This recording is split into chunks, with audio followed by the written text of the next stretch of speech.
Hello and welcome to the Trauma-Informed Care in the Long-Term Care Organization video series. The title of this presentation is Resource Development and Enhancement. My name is Paige Hector. I am an advanced practice social worker with almost 30 years experience in the post-acute and long-term care setting. I have lots of interests, including, of course, trauma-informed care, process improvement, and lots of topics around clinical operations for the interdisciplinary team.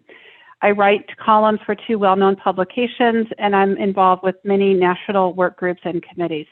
My bio is available at the end of the presentation. In the order here, you'll see that we are at number 9. So resource development and enhancement. This is the order that we've been recommending that people listen to the video series.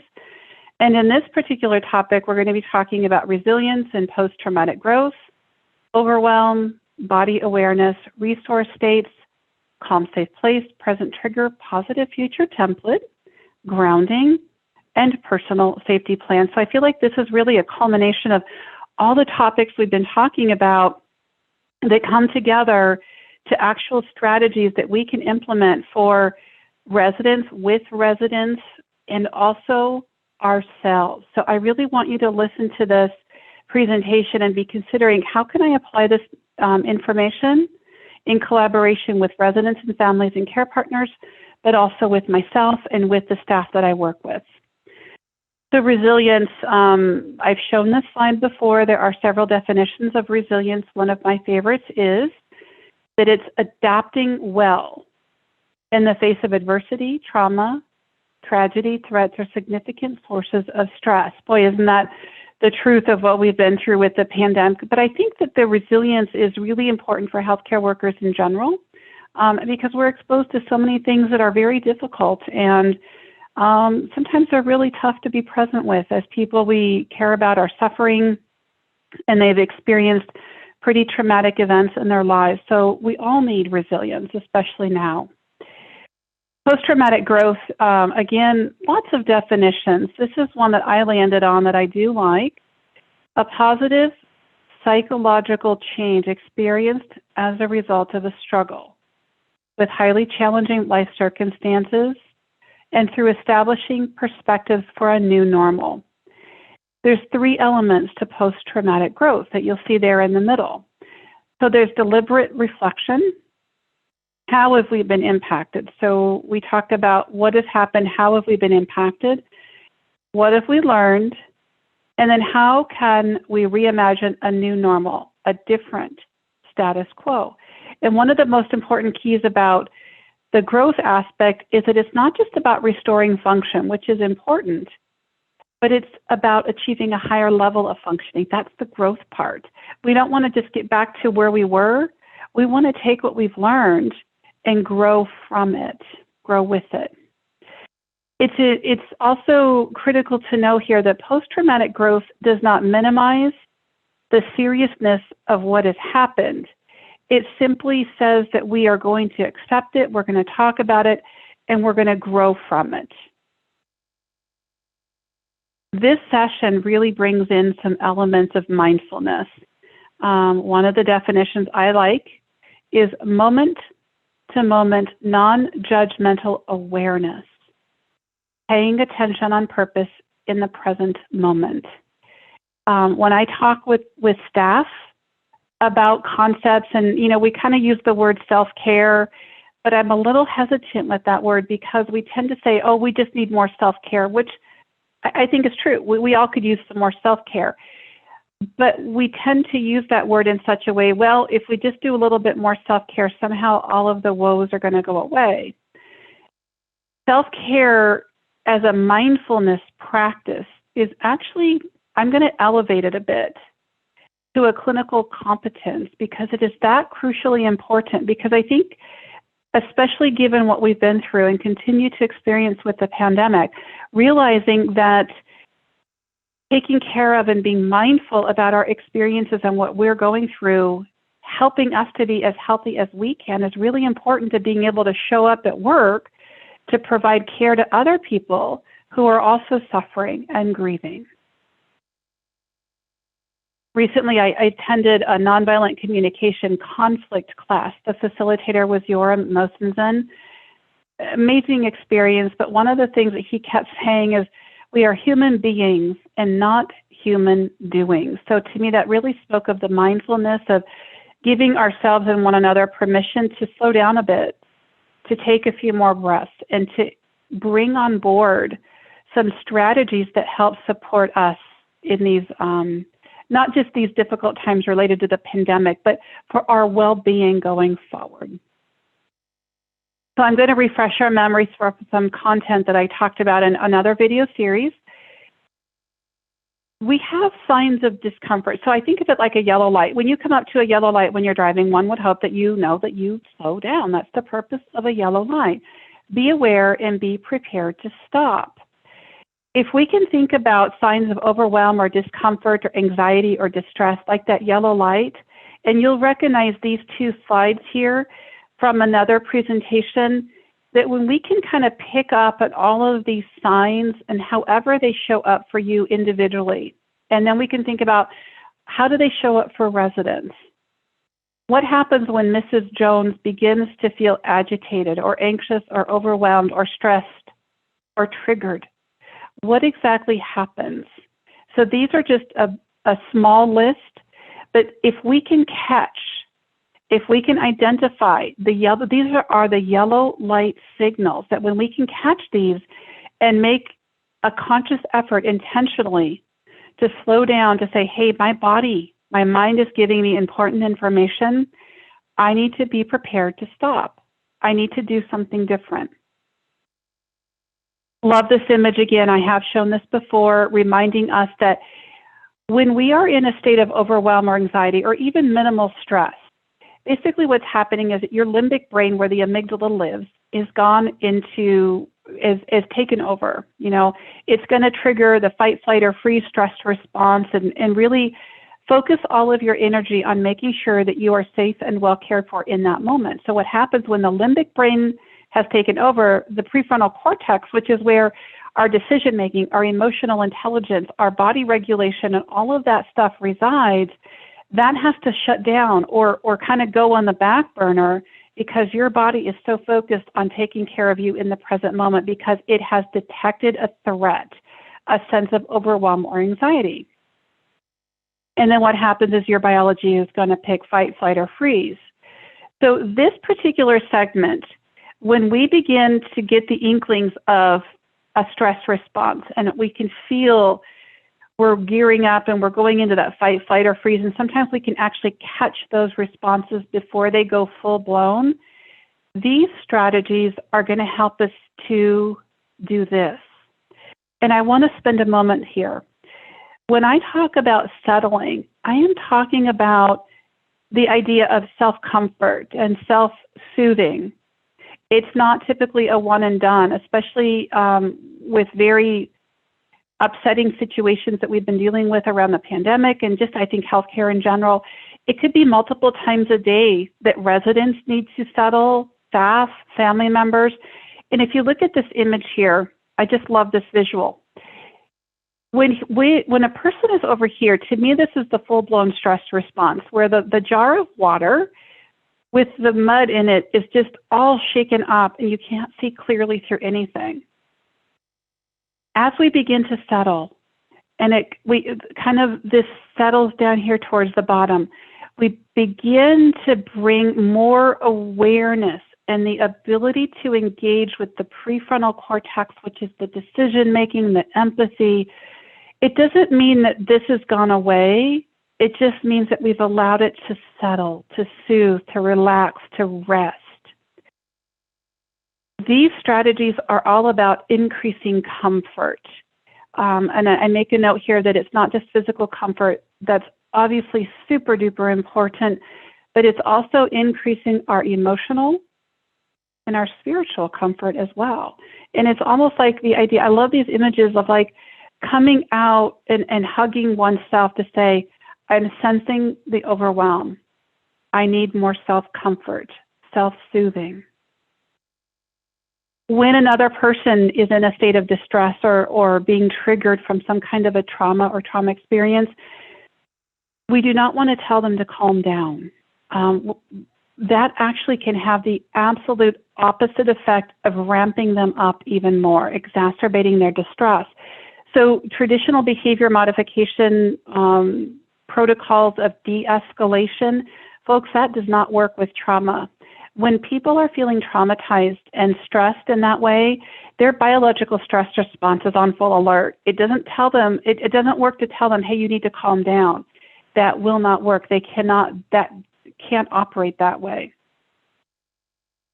This is a fabulous book regarding trauma-informed care, and the authors write that self-regulation is the ability to consciously move away from overstimulation and toward relaxed comfort. I love that concept, relaxed comfort, while engaging in the everyday demands of work and life.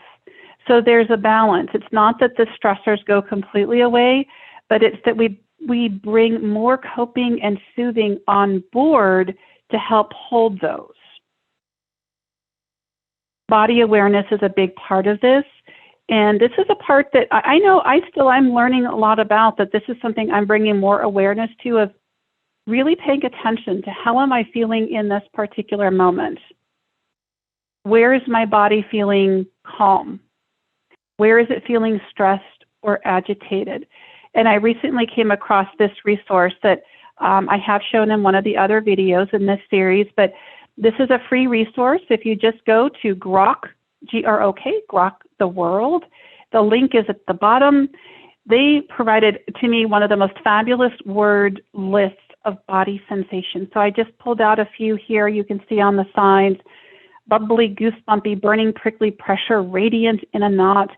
There's just such a fabulous language that we can use to describe our body sensations that really brings more awareness around what we are experiencing.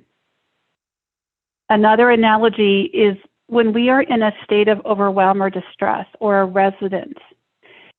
Think of the analogy of literally changing the channel. So whatever has come into their space that has caused that overwhelm or anxiety, ask them to begin noticing what is happening in their body. When you become more aware of your breathing, for example, what do you notice? Where in your body do you feel calm? So if they're in a state of agitation, rather than focusing on the agitation, we might try changing the channel a bit.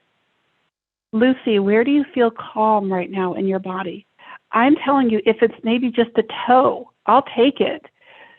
Talk about the toe, or talk about the ankle, or talk about whatever place in their body that they feel calm. The other thing you can do to help kind of change the channel, so to speak, is saying comforting things like, it's okay. You are safe here. Very simple. But a lot of times when people are having a stress reaction or feeling traumatized, their body is telling them, I'm not safe, I'm going to die, something bad's going to happen. And from our perception as staff, we can see that the person is safe at the moment. They're okay.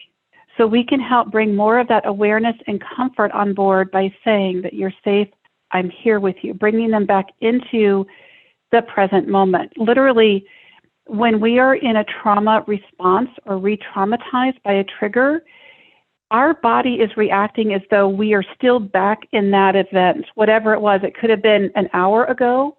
It could have been a month ago. It could have been when we were a child. So the time element is irrelevant, because what your body does is it actually catapults you back in that event. So when we're talking about self-regulation and self-soothing, we're literally bringing our awareness back into the present moment. In other words, the here and the now. That's the mindfulness part. So resource states,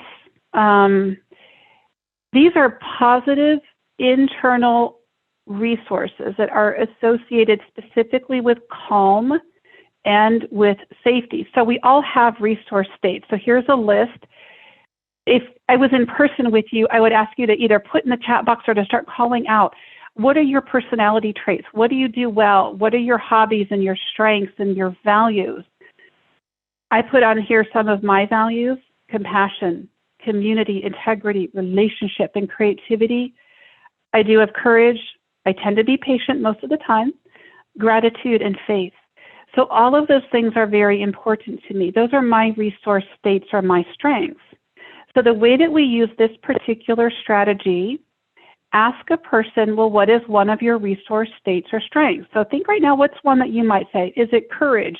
Is it patience or gratitude like mine? What might it be? Do you have a particular hobby? Do you craft something? Do you create something? Just what's something that's really important to you? And then we're going to focus on enhancing, growing it, bringing it into your present life. So I love this analogy here. So look at this little girl, got her floaties on. She's in a shallow pool, relatively speaking, and there's lifeguards. Eventually, she's going to practice her skill as it becomes a craft of being an Olympian surfboarder, okay? It didn't happen overnight. Obviously, lots of training and work. And that's the same thing when it comes to mindfulness. This is not a one and done, like, oh, I'll do this and it'll be done. Nope. It's like lifting weights and growing your own muscles or your skills. It's the mindfulness muscle that we have to grow. So how do we do that?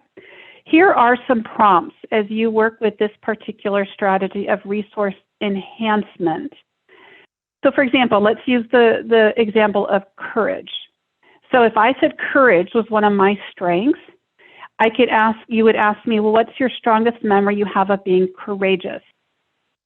When you remember that time in your life, what comes to mind? What's the best part of it?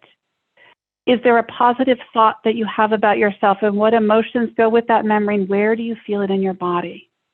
Maybe I have a sense of feeling power in my chest area, or excitement or brightness, and I begin to use those body sensations. So painting a picture and really bringing that resource state of courage and really bringing it into life, and then you use it. So for example, if you had a resident that says that, you know, I have courage. I've made it through things in my life. I am resilient. I'm courageous.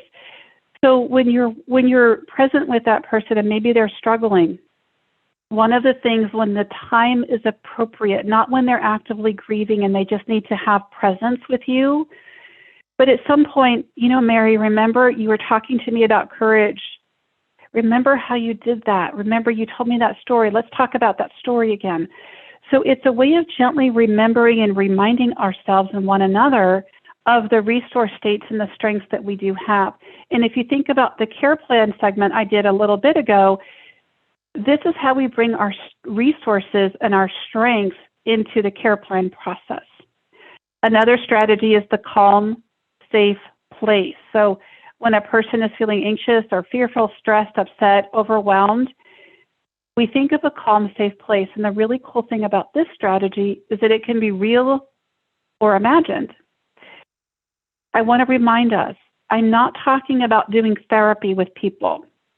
I'm simply talking about having therapeutic skills. We don't have to be a therapist to be therapeutic. We're just talking about different ways of communicating and being present with one another.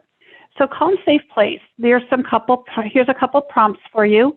You could ask the person, where did you or where do you go to have fun or to relax? And then again, it's like painting that picture. When you think of this place, what comes to mind? Ask them their strongest memory. Paint a picture about this place.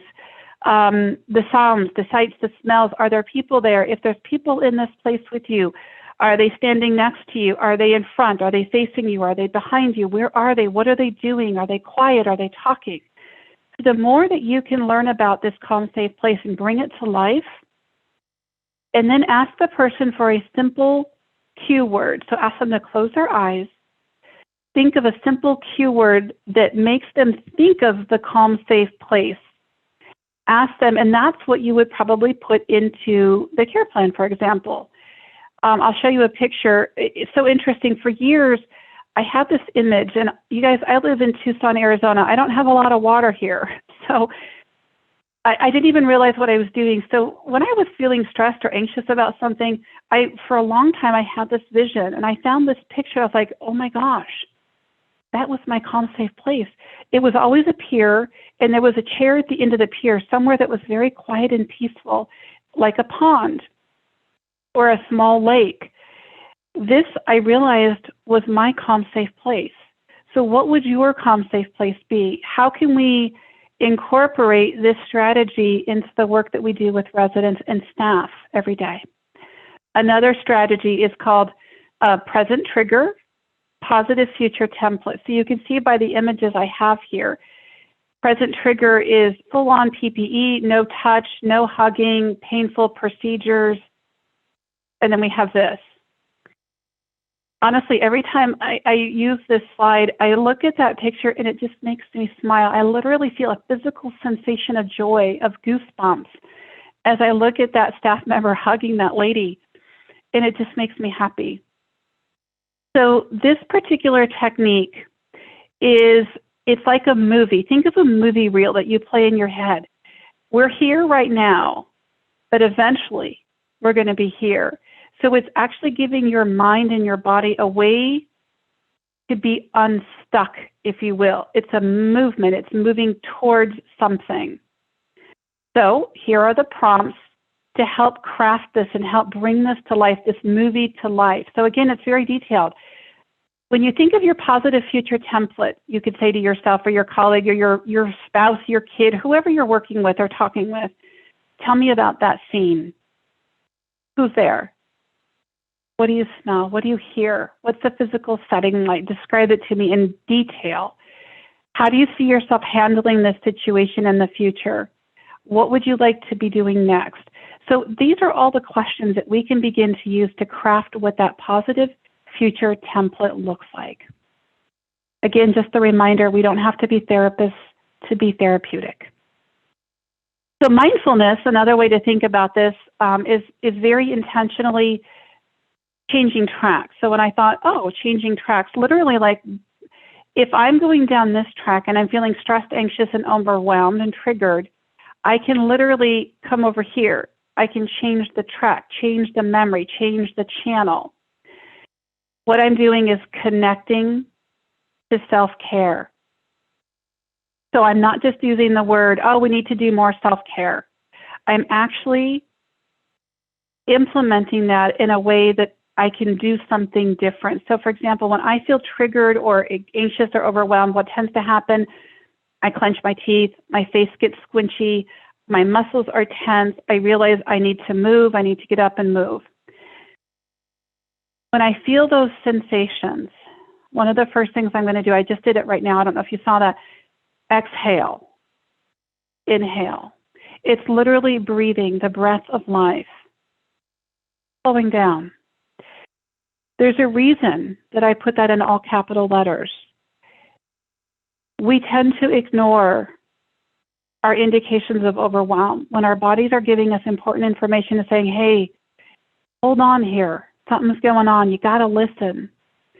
We have got to be able to slow down. So for those of you who are in leadership positions on this call, listening to this video, please find ways to allow your staff permission. And I'm not talking about hours on end or taking humongous breaks. I'm just talking about slowing down in the moment, taking more breaths, identify feelings and asking ourselves, what do I need in this moment? When I feel afraid, my first thing I should do is breathe and slow down. When I feel nervous, unsure, or angry, breathe and slow down. So this is the practice of intentionality, which is very clearly linked with mindfulness. I love this image. If I were to hand you this little infant right now, I just got goosebumps. It's so visceral that when you take the care of that little baby in your arms and you hold that child and you feel the soft skin and their little fingers wrap around yours and you touch their head and it's so soft and vulnerable and delicate. What is it that's happened to us that we are no longer to hold our own selves with such tenderness and compassion? I think about this image a lot of how do we hold ourselves this tenderly and get back to the basics of compassion and holding ourselves. I want to bring in elements of grounding at this point. So grounding, generally speaking, is a coping strategy. There are many, many different, I'm going to show you a lot of different grounding strategies or techniques, if you will. to immediately connect you. Again, we're talking about that movement. So when a person is feeling re-traumatized or triggered, anxious, stressed, distressed, we're going to talk about ways to bring them from that space into the present moment. So mindfulness grounding is a method of distraction to help gently move us away from upsetting thoughts or material memories and feelings, to stop ruminating that hamster wheel of that memory that keeps going around and around and around, to being in the present moment. Okay, so these are lots of strategies coming up.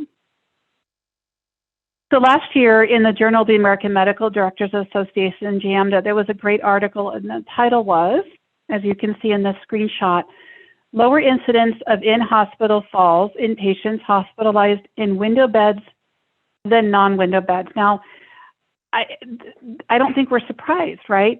When you have a new person move into your community, which bed do they typically ask for? Do you ever think about why that is? Why is it? Why is it we all want to be near the window? Why is it we want that amazing view or just being close to the outdoors? It's because that's part of grounding. It's reconnecting with nature. So there's actually a book called Forest Bathing. Dr. Lee, who wrote this book, he is a medical director in Tokyo. He is the world's foremost expert on this topic of forest bathing. This is actual science research, scientifically researched information, that when you are out in nature, and I'm going to say nature because out here in the desert where I live, I don't have a forest to do this in, so my forest bathing is going to look a little bit different than folks perhaps in the Pacific Northwest or back east. Being out in nature, it improves our sense of well-being, decreases anxiety, increases energy, and it brings about a sense of peace. One of the quotations from this book is that outside is where we see, hear, smell, taste, and feel the connection we have with the natural world. It still exists all around us if we are willing to take the time to seek it out. As I think about our nursing homes and kind of we're re-emerging from what we've been going through for the last year and a half, the more that we can bring in nature and outdoor activities for our residents and staff, it is going to bring about sense of calm and energy and more peace. One of the most powerful grounding techniques is breathing. Breathing, truly, it's the life force, right? That's what keeps us alive. The more that we can do of that, the better it's going to be to help calm symptoms of anxiety. So the interesting part here is that we tend to breathe incorrectly. Can you believe that? Exhaling, so what do we usually tell people? Take a deep breath. We should be reversing that. It actually should be exhale a deep breath, because when I exhale first, through the nose, inhale through the mouth, I am filling up my abdominal capacity, my cavity with my lungs and my ability to have all that fresh air. So exhale and then inhale all that wonderful life-giving energy. There are so many different breathing techniques, you guys. I'm just going to show you. I'm going to show you one and talk about one quickly. The breathing technique called the box method, I think it's kind of worth noting that the Navy SEALs use this one. Literally, and if you can imagine a box, exhale 4 seconds, hold your breath, inhale, hold your breath. If you can do this sequence several times and pair it up with something, perhaps every time you go into a new residence room or into a meeting or every time you answer a text, the more that we can pair up these sorts of grounding techniques with something that we already do every day, that will help us increase that mindfulness muscle of practicing. Another popular breathing technique is the 4-7-8 breathing, where you exhale completely, and then you inhale for 4 seconds, you hold for 7, and you exhale for 8. So you'll notice that the emphasis is on exhaling again, pushing all of the old air out, making room for new air to come in.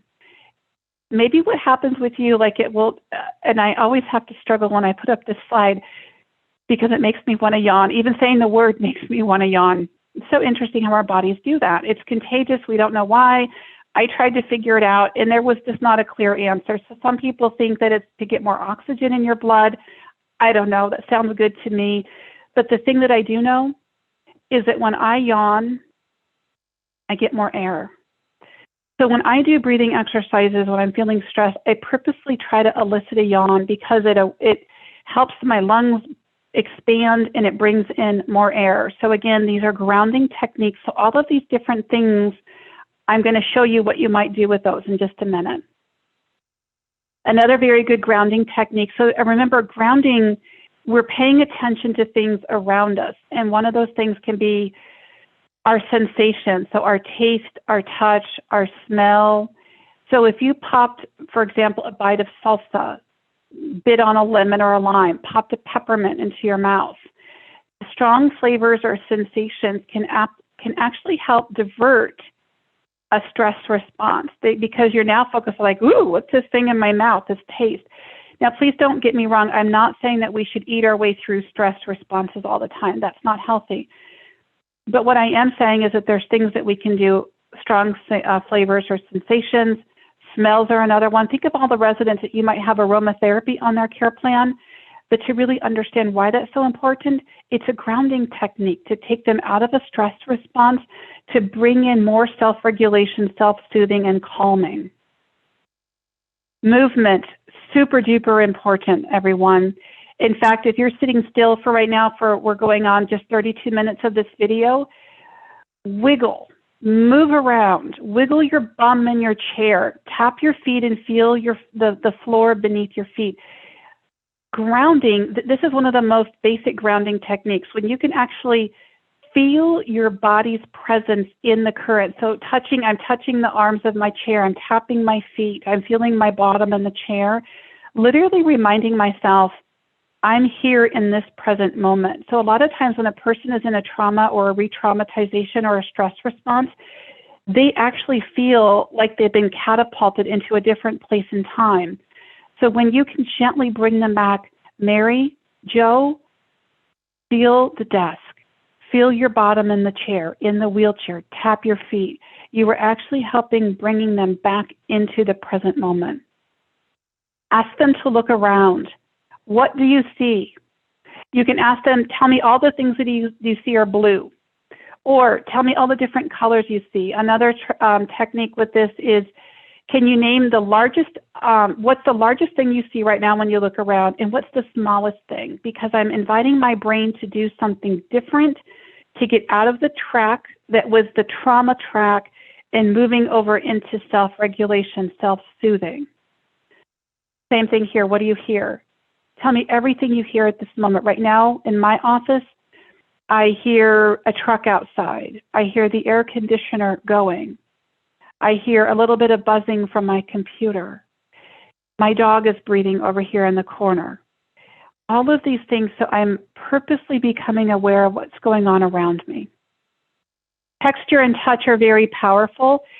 For those of you who have kids in your life, or you might remember doing this as a kid in school, where you have to go around and get all the different things, you know, soft, fuzzy, hard, pokey, all the different things, textures. And this little girl, look at her holding that teddy. There's a lot of things happening in this picture. Obviously, the softness, my guess is that that teddy bear is very soft. It no doubt has a smell to it that's very comforting to her. And it's actually something she can hold on to that brings comfort. Now look at this picture. When I saw this story, honestly, it made me cry. It was the most amazing story, and this actually took place in England. This elderly gentleman who lives in a nursing home, his wife it was 94 years old, but they'd been married 71 years. His wife had died, and he was just so deeply in grief and mourning. One of the caregivers bought him this pillow. See, he's showing it with a picture of his wife. Look at his face. He's like, look at her. She's so beautiful. Look at my wife. He had been going to bed with a picture of his wife in a picture frame holding her.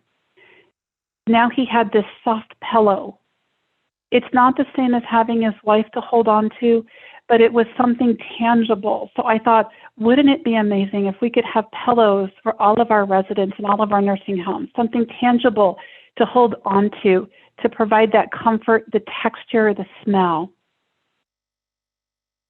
Another strategy when we are in a stress response, hold an ice cube in your hand and watch it. Look at it as it melts, as it drips down your hand and your arm. What does it feel like? What does it do when it splats on the floor? These are all ways, if you have a resident and you don't want to hand an ice cube to a resident that might throw it at your eyeballs, but it could be a technique that's very powerful to help a resident move away from a trauma reaction. Music, very, very powerful. I mean, we're nursing home staff. We know the power of dementia and music and memory. Get your residents and yourself moving. Incorporate music any way possible. Think about this. When you hear your favorite song, whatever it might be, do you get goosebumps? What is happening is so cool. Your body is doing something. It's giving you a flush of dopamine, which is the happiness-inducing chemical. I know about you guys. When I have a favorite song, I have several in my mind. I play them over and over and over because what my body is doing, it's a flush of dopamine. It's happiness. I feel the happiness and the joy of that music, those lyrics, that song, that melody, whatever it is. Laughter. Laughter and tears, very powerful for moving us out of a trauma memory or trauma track. Two of the things that I am so touched by, if you guys have not watched this YouTube video, Susan Boyle back in 2009 on Britain's Got Talent, she sang the song, I Dreamed a Dream. Walked out on that stage, and the most humble woman you could ever imagine belted out a song that literally stopped people. They were crying. They were standing ovations for her. It was amazing. Every time I watch it, I laugh and I cry all at once. Cookie Monster. See, I'm going to start laughing.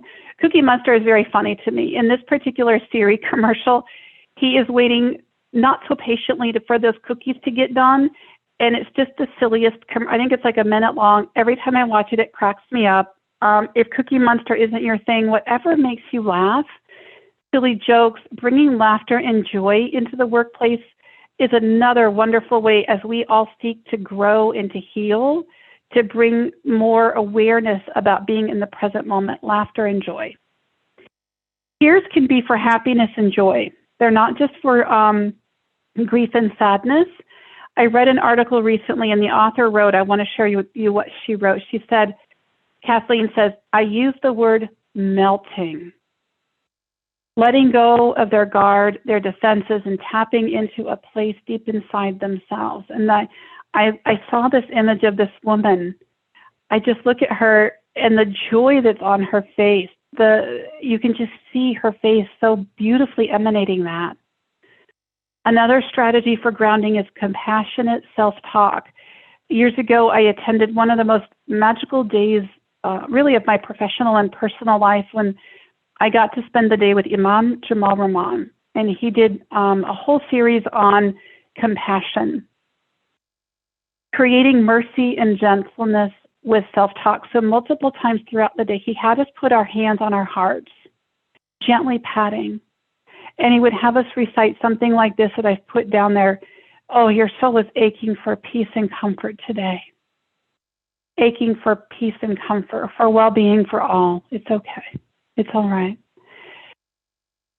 Just doing that movement right now, I feel like this burst of energy, and again, the goosebumps come. There's a visceral reaction with compassionate self-talk. Blessing of others. This is something that this does not necessarily have a religious meaning. It's simply offering up a statement, usually to yourself, when you're in an experience where there's stress or conflict. And you might say to yourself in your mind, may you be at peace. May you be safe. Say it over and over if you have to, and feel the blessing move through your body as you offer it. Mantras, very powerful. The mantra can be used, if you can post a mantra, perhaps you have one that you really like, put it on the dashboard of your car. Put it on your bathroom mirror. Put it somewhere on the fridge, perhaps, or on your clipboard at work, that you're going to see it multiple times a day, that whenever you read those special words, they actually evoke a response in you. I am a peaceful soul. I am enough. This one happens to be one of mine.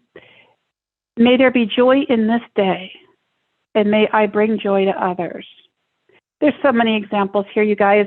There's another way to think about this called grounding statements. Things like, this situation will not last forever. I can ride this out. It will not get me down. So whether you call them grounding statements or mantras, it doesn't matter.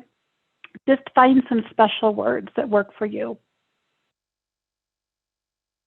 I just really love this Buddhist saying, alleviation of suffering. May all beings be healed. May all beings be at peace. May all beings be free from suffering. I think that rings so very true right now.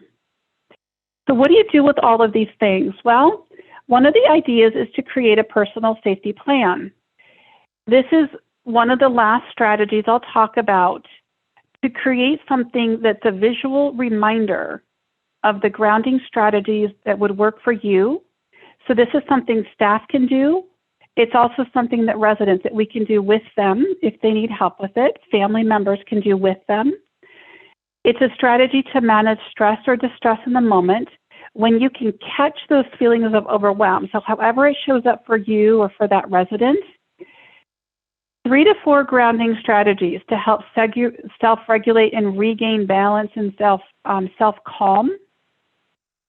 This over here is an example. This is one of the earlier versions of mine. So when I am feeling overwhelmed, I will, and I've mentioned, exhale, inhale deeply, try to get myself to yawn. I focus on softening the muscles in my face. I move, I get up, I move around, I go outside if I can, and I hold my dog.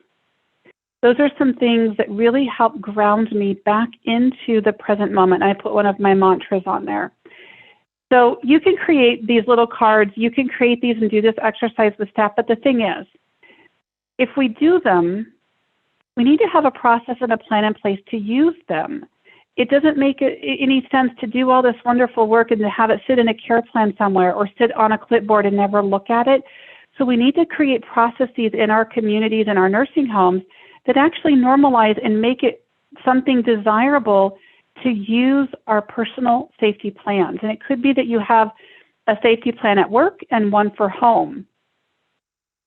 Here is a summary of some of the grounding ideas that we just talked about. And oh my gosh, there's so many more. So feel free to add to this. Do this as a process improvement idea in your nursing home. Lots of different things to use. And notice I put the calm, safe place and the positive future template. Those would be 2 ideas that you can use on your personal safety plan. Here's a visual example. This is a colleague of mine at Jefferson University. She is the chair of a department, and all of the staff in her department have their own personal safety plans. What they did is they laminated them and they put them on their ID badges. So this is my colleagues. When she's feeling overwhelmed, she does 3-2-1 grounding, which is a different grounding exercise. The 4-7-8 breathing I talked about. The dancing giraffe is on the back. So she has 2 daughters. I do believe they're in high school now. Obviously, this was drawn when they were younger, but every time that she looks at that picture, it brings a sense of calm and joy and a reminder of really what's important for her, it's her children. So these are things that help her to ground, to self-soothe when she's feeling overwhelmed. When we use them for residents or with residents in the nursing home, we need to make sure that we're using these strategies properly, that we're not using them as punishment, as I've written here. Oh, you're too agitated, Joe. Why don't you try going to your calm, safe place? Or just go think about your positive future template. Or why don't you try a grounding exercise? It's not the intention of these. These are meant to come on board in a positive, compassionate, empathetic way. Because remember that all the feelings that we feel, even feelings of distress, they are giving us important information about what's happening in our bodies and our minds. We're not trying to override them. We're simply trying to acknowledge they're there and then gently trying to bring more awareness and grounding on board. last point I want to make with this segment here before we end today. There is a difference between recognition and recall. And the reason that I bring this topic up is because if we're going to be using these strategies with people that are living with some kind of cognitive impairment, like with dementia, we need to remember that if I were to encourage a resident living with dementia to try to engage with their calm, safe place or with the positive future template, that concept could be very overwhelming and very abstract. However, if a family brought a picture of a favorite vacation or something that they know brings a sense of calm and peace to that individual, I want to be able to show them that picture. What I'm doing here is going on recognition, recognizing by looking at a picture, recognizing a place, bringing up a memory with recognition, which are the context and visual clues, versus recall, where we have to rely on our memory to pull out of our memory banks that positive future template or the calm, safe place and all the details about it. So anytime we can make things more easier for people with recognition, I strongly recommend that. So in closing today, I thank you for listening to this video and always encourage staff to think about what are your next action steps and to put those into place. I thank you very sincerely for all of your time. I hope this has been helpful. My bio is here, and to always give gratitude and thanks for the Care Compass Network and Finger Lakes Geriatric Education Center for making these video series possible. Thanks, everyone.